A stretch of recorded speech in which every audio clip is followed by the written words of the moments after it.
Assalamualaikum warahmatullahi wabarakatuh. Saya Puspita Westi Erlitianingrum dengan NIM 20051214079. Kali ini saya akan membahas tentang model infrastruktur jaringan. Apa itu infrastruktur jaringan dan bagaimanakah model dari infrastruktur jaringan?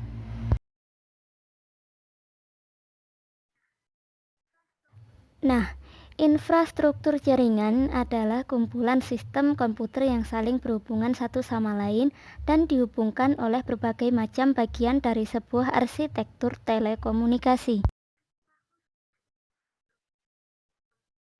Secara khusus, infrastruktur jaringan komputer ini mengacu pada organisasi dan berbagai bagian konfigurasi. Mereka mulai dari jaringan komputer individu sampai pada router, kabel, wireless access point, switch, backbone, network protocol, dan network access control and security.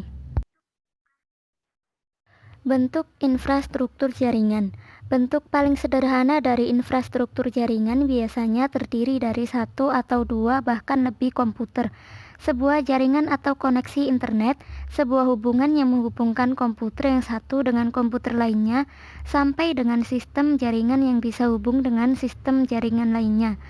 Gambaran lebih jelasnya yakni kita bisa mengakses internet dari rumah dengan memanfaatkan internet kabel, entah itu menggunakan kabel tembaga atau koaksial atau fiber optik atau data internet dari smartphone. Nah, berikut adalah ilustrasi dari infrastruktur jaringan. Pada gambar di atas terdapat dua teknologi yang digunakan, yaitu wireless dan wired. Contoh pertama atau gambar bagian atas, yakni user mengakses internet dari laptop yang terhubung dengan kabel Ethernet yang terhubung ke modem. Kemudian, modem tersebut terhubung ke internet dengan media kabel koaksial. Nah, contoh gambar yang kedua atau yang bawah lebih canggih atau paling sering digunakan saat ini karena sudah menggunakan wireless dan telah menggunakan fiber optik.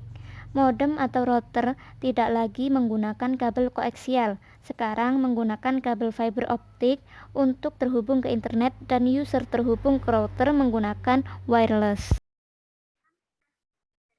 Di dalam infrastruktur jaringan komputer, kita sangat memerlukan yang namanya network security atau keamanan jaringan yang merupakan perhatian utama ketika membangun sebuah infrastruktur jaringan.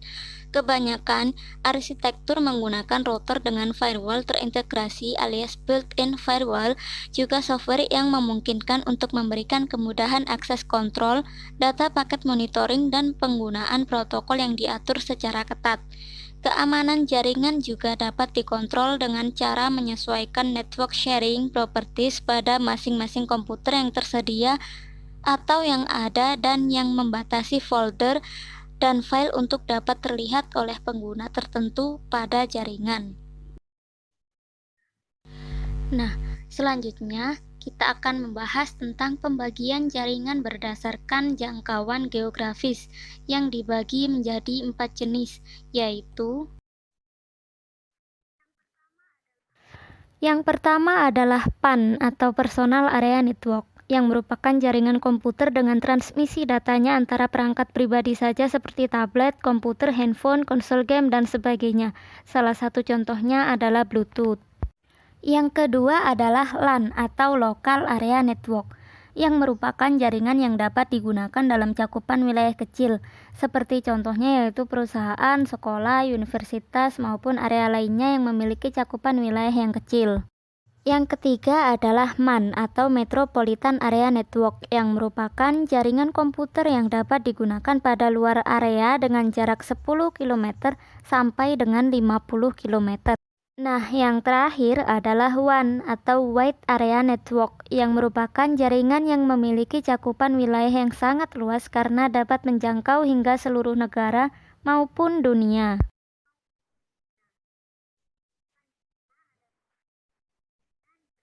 Selanjutnya adalah pembagian jaringan berdasarkan aksesnya, yang dibagi menjadi dua jenis, yaitu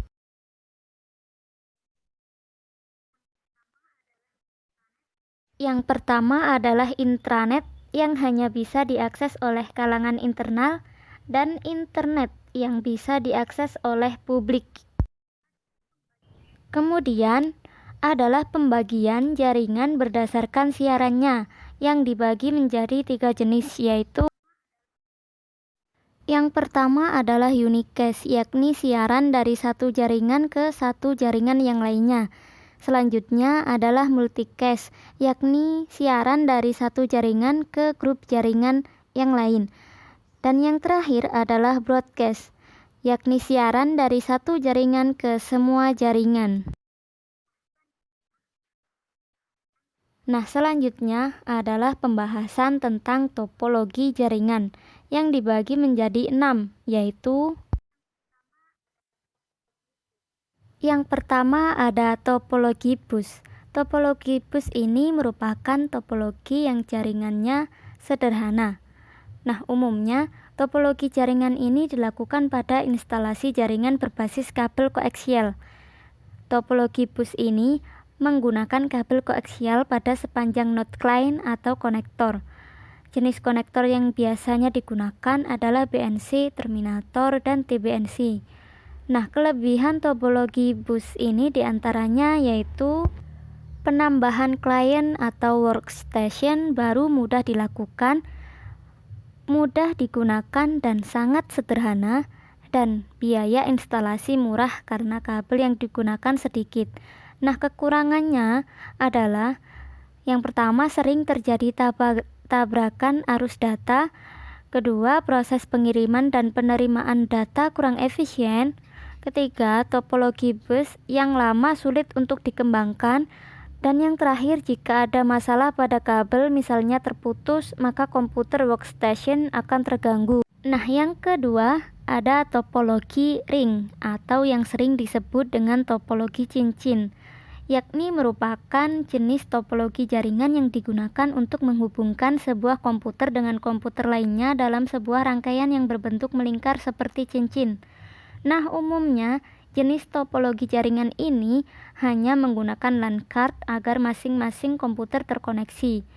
Nah, kelebihan topologi ring ini sendiri adalah biaya instalasinya murah, performa koneksinya cukup baik, proses instalasi dan konfigurasi cukup mudah, dan implementasinya mudah dilakukan. Dan kekurangan topologi ring ini adalah jika terjadi masalah atau troubleshooting, jaringan ini terbilang rumit, sangat rentan terjadi tabrakan arus data, dan jika salah satu koneksi bermasalah, koneksi pada jaringan akan terputus.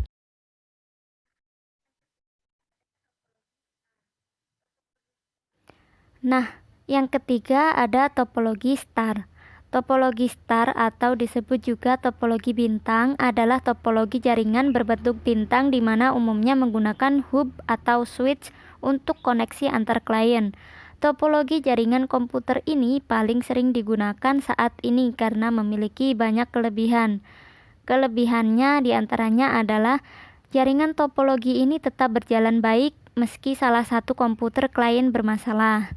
Tingkat keamanan data pada topologi ini cukup baik. User lebih mudah mendeteksi masalah pada jaringan dan lebih fleksibel. Nah, kekurangannya adalah topologi ini terhitung mahal karena menggunakan cukup banyak kabel.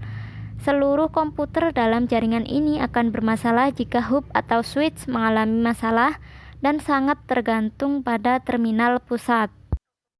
Nah, yang keempat adalah topologi tree atau topologi pohon, adalah hasil penggabungan dari topologi bus dan topologi star. Untuk umumnya, topologi tree digunakan untuk interkoneksi antara hierarki dengan pusat yang berbeda-beda. Nah, kelebihannya adalah dapat dan mudah dikembangkan menjadi topologi jaringan yang lebih luas, dan susunan topologi ini terpusat secara hierarki sehingga pengaturan data menjadi lebih mudah. Nah, kekurangannya adalah memiliki kinerja jaringan yang lambat, penggunaan kabel yang sangat banyak sehingga biaya instalasinya mahal. Kabel backbone merupakan sentral dari topologi ini. Bila komputer bagian atas bermasalah, maka komputer bagian bawah juga akan bermasalah. Nah, yang kelima ada topologi mesh. Topologi mesh adalah sebuah topologi yang bisa digunakan untuk rute yang banyak. Jaringan topologi ini menggunakan kabel tunggal sehingga proses pengiriman data menjadi lebih cepat tanpa melalui hub atau switch. Nah, kelebihan topologi mesh ini adalah bandwidth limitnya cukup besar, security data pada topologi ini sangat baik, dan tidak terjadi tabrakan arus data karena jalur pengiriman data sangat banyak.